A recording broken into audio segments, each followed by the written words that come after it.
हम आप लोग को बताने वाले हैं इस वीडियो में एक्सेल के बारे में। ये खास कर क्लास 10 से 11 बजे वाला बैच के लिए है हमारा। एडीसीए का 10 से 11 जो बैच चल रहा है उसके लिए क्लास है हमारा। इसमें एक्सेल पढ़ा रहे थे, आपको बताया गया था यहाँ मर्ज इन सेंटर तक हम बताए थे। इसके बाद हम लोग थोड़ा बहुत आगे देखते हैं ऑप्शंस को, और कुछ यहाँ असाइनमेंट को भी हम देखेंगे। तो ध्यान से देखिएगा, और जो भी नोट्स होगा आपके ग्रुप में डाल दिया जाएगा। तो जैसे आपको देख रहे होंगे तो यहाँ पे एक आपका नंबर फॉर्मेट मिलेगा। इससे पहले हम आपको बताए थे clipboard group, font group, alignment group. अब हम लोग देखते हैं नंबर ग्रुप को। जब आप नंबर ग्रुप में आइएगा यहाँ पे तो बहुत सारा चीज आपको यहाँ पे मिलेगा। जैसे इस पर हम क्लिक करते हैं, तो आ नहीं रहा, थोड़ा स्लो काम कर रहे हैं यहाँ पे। देखिए ये सब आ गया। यहाँ आने के बाद एक एक करके हम सबका काम देखते हैं। जैसे मान लीजिए कि हम लोग एक्सेल में कुछ भी यहाँ पे लिखते हैं, कुछ भी लिखिए तो क्या लिखाएगा आपका, जैसा लिखिएगा वैसा ही लिखाएगा। जैसे मान लीजिए यहाँ पे हम लिखा दिए, तो ये सब क्या है, जनरल फॉर्मेट में लिखा रहे हैं। यहाँ ऑटोमेटिक देखिएगा तो जनरल दिखेगा। आप कुछ भी टाइप कीजिए, नंबर ही टाइप क्यों ना कीजिए, सब क्या दिखाएगा आपका, जनरल में ही दिख रहा होगा। लेकिन अगर हम लोग चाहते हैं यहाँ पे कि सबको हटाते हैं, हटाने के बाद हम कुछ नंबर ले लेते हैं, यानी कोई डिजिट ले लेते हैं, अंक ले लेते हैं।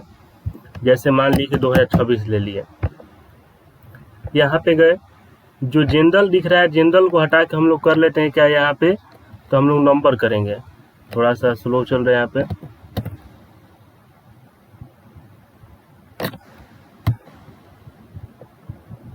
देखिए ये जो जनरल था इसको हम नंबर कर लेते हैं। जैसे नंबर फॉर्मेट में करेंगे तो देखिएगा कुछ आपको चेंजिंग दिखेगा। यानी एक्सेल में जहाँ पे भी आपको नंबर फॉर्मेट में करना होगा वहाँ पॉइंट के बाद 2 जीरो ऑटोमेटिक आ जाएगा। कोई भी आप नंबर ले लीजिए, जैसे इसको हटाइए, क्या यहाँ पे हम टाइप करते हैं, जैसे हम लिख देते हैं 1285। ये अभी क्या है, जनरल फॉर्मेट में। आपको यहाँ पे दिख रहा होगा क्या, जनरल फॉर्मेट। लेकिन जैसे हम लोग यहाँ पे क्लिक करते हैं, नंबर पे क्लिक करेंगे तो देखिए क्या हो गया, ये नंबर फॉर्मेट में हो गया। यहाँ पे आपको दिख रहा होगा। इसके अलावा अगर आपको करेंसी में करना है तो करेंसी में कर सकते हैं, अकाउंटिंग में करना है तो अकाउंटिंग में, जिस फॉर्मेट में आपको करना है आप यहाँ से कर सकते हैं। जैसे देखिए हम एक और दिखाते हैं करेंसी में, देखिए आपका दिख गया करेंसी में। वही अकाउंटिंग में दिखाते हैं आपको, देखिए अकाउंटिंग में और करेंसी में दोनों फर्क देखिए क्या होता है। जैसे अकाउंटिंग में क्या है कि जो रुपए का सिंबल है थोड़ा दूर है, लेकिन वही अगर हम लोग करेंसी करते हैं तो ये आपका पास आ जाता है। तो यही दो फर्क आपको मिलेगा अकाउंटिंग और करेंसी में। इसके अलावा आपका short date, long date, time, ये सब आप खुद वर्क करके देखिएगा तो समझ में आ जाएगा। जब आपका क्लास ओपन होगा तो वहाँ पे वर्क करके देख लीजिएगा, नहीं समझ में आएगा तो हम समझा देंगे। वैसे बाकी इसका काम इतना ही होता है, सबका अलग अलग फॉर्मेट में करना। एक और हम थोड़ा डेट वाला आपको हम बता देते हैं, थोड़ा सा डेट वाला दिखा देते हैं। जैसे हम बड़ा किए और आज कितना तारीख है, तो मान लीजिए कि आज 1 तारीख है, 1/5/2026। ठीक, ये जो डेट है आपका ये शॉर्ट डेट है।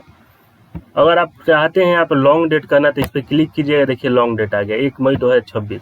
शॉर्ट कीजिएगा इस तरह से आएगा। तो ऐसे ही आपका टाइम है, परसेंटेज है, फ्रैक्शन, जिसमें आपको चेंज करना होगा हम लोग यहाँ से चेंज कर सकते हैं। आप आके क्लास में वर्क कर लीजिएगा, समझ में आ जाएगा। नहीं आएगा तो आप कमेंट करिएगा, हम बता देंगे फिर से। इसके बाद नीचे जब आइएगा आप तो यहाँ पे भी आपको कुछ अलग अलग मिलेगा उसका। जैसे देखिए इसका नाम क्या है, तो अकाउंटिंग नंबर फॉर्मेट। तो यहाँ से हम लोग अलग अलग फॉर्मेट में चेंज कर सकते हैं। जैसे इंडिया के लिए इंग्लिश है, यूएसए के लिए जो डॉलर में है, यहाँ पे है यूके के लिए, यानी सबका अलग अलग करेंसी दिया हुआ है। अगर आप इंडिया से है तो इंग्लिश लीजिएगा, यूएस से है तो आप ये लीजिएगा।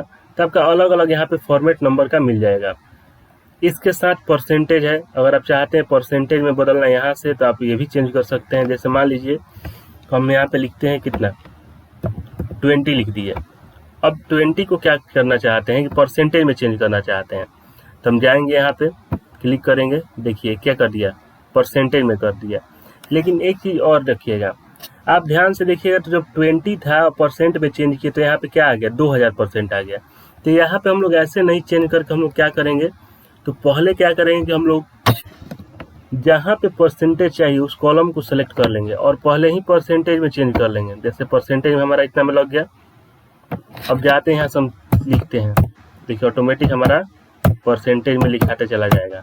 लेकिन वही अगर आप पहले लिख लेते हैं, जैसे मान लीजिए 500 हम लिख दिए और जाके अब परसेंटेज में करते हैं तो देखिए 2 जीरो और एक्स्ट्रा बढ़ा देता है। इसीलिए हमको क्या करना है कि पहले जहाँ पे भी परसेंटेज चाहिए, पहले आप उस कॉलम या रो को सिलेक्ट कर लीजिए और वहाँ पहले परसेंटेज में चेंज कर लीजिए। चेंज करने के बाद आप जितना टाइप करना चाहते हैं करिए टाइप। देखिए इस तरह से बार बार आपको शिफ्ट के साथ परसेंटेज लेने की ज़रूरत नहीं पड़ेगा अगर आप इसका यूज़ कीजिएगा तो यही काम होता है। इसके बाद हम थोड़ा आगे बढ़ते हैं। आगे आपको मिलेगा यहाँ कॉमा का सिंबल। कॉमा का काम कहाँ होता है, तो जैसे देखिए मान लीजिए कि यहाँ पे हम कुछ बड़ा डिजिट लिखते हैं, जैसे लिख लेते हैं, जैसे हम लिख लिए 1,20,000। तो यहाँ पे क्या होता है कि थोड़ा कैलकुलेट करने में दिक्कत होता है, हम लोग गिनने लगते हैं, क्या इधर सैकड़ा हजार ऐसे कर गिनने लगते हैं या 1/10 ऐसे कर गिनते हैं। तो हम क्या करेंगे कि इतना पे आएंगे और कॉमा पे क्लिक करेंगे। देखिए कॉमा क्या किया कि अलग अलग आपका बांट दिया, अलग बांट दिया, तो इससे आपसे कंफर्म पता चल जाएगा कि यहाँ पे 1,00,000 है, 20,000 है, इस तरह से पता चल जाएगा। वही और भी ले लीजिए बड़ा डिजिट, जैसे मान लीजिए हम ले लेते हैं 2,75,000 या इतना ले लेते हैं इस तरह से। तो अब इस पर कॉमा लगा देंगे तो कैलकुलेट करने में इजी हो जाएगा हमारा। देखिए क्या है 2,75,00,000 है यहाँ पे। तो इस तरह से हम लोग क्या कर सकते हैं, कॉमा लगा के कैलकुलेट यहाँ से कर सकते हैं। इसके बाद यहाँ जीरो वाला मिलेगा ऑप्शन। जीरो वाला ऑप्शन का काम क्या होगा, जैसे देखिए हम इधर एक ले लेते हैं,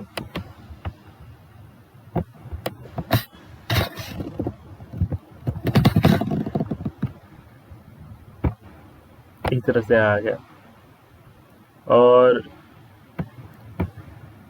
यहाँ पे देखिए थोड़ा एक ध्यान से देखिए, जैसे अभी क्या लिखे हम 80,000 लिखे हैं।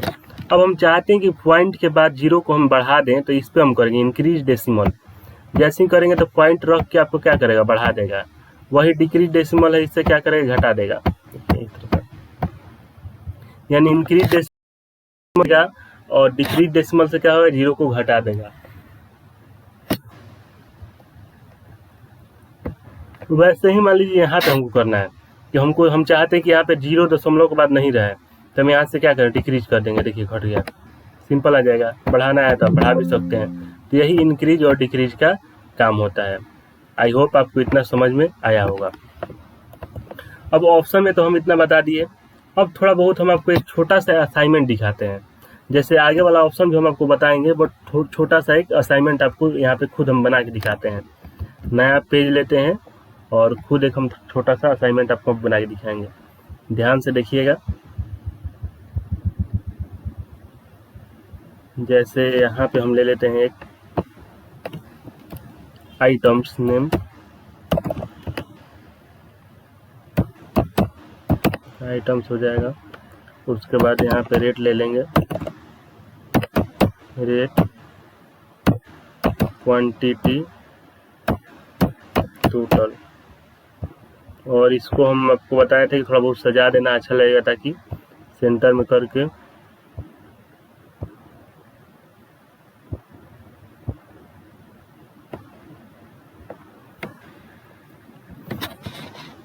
थोड़ा सा यहाँ फंसा हुआ है एक्सेल में, थोड़ा सा वेट कीजिएगा।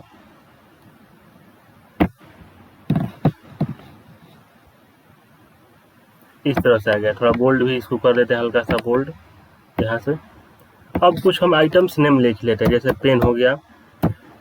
उसके बाद ले लेते हैं कॉपी, ले लेते हैं बुक, ले लेते हैं पेंसिल, ले लेते हैं पेंसिल नहीं, पेंसिल छोड़ देते हैं। इसके अलावा हम लैपटॉप लेते हैं, लैपटॉप।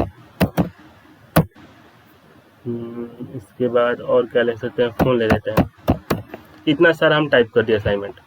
रेट हम दे देते हैं कि एक पेन का दाम है आपका 10 रुपया, कॉपी का मान लेते हैं 25, बुक का 65, लैपटॉप का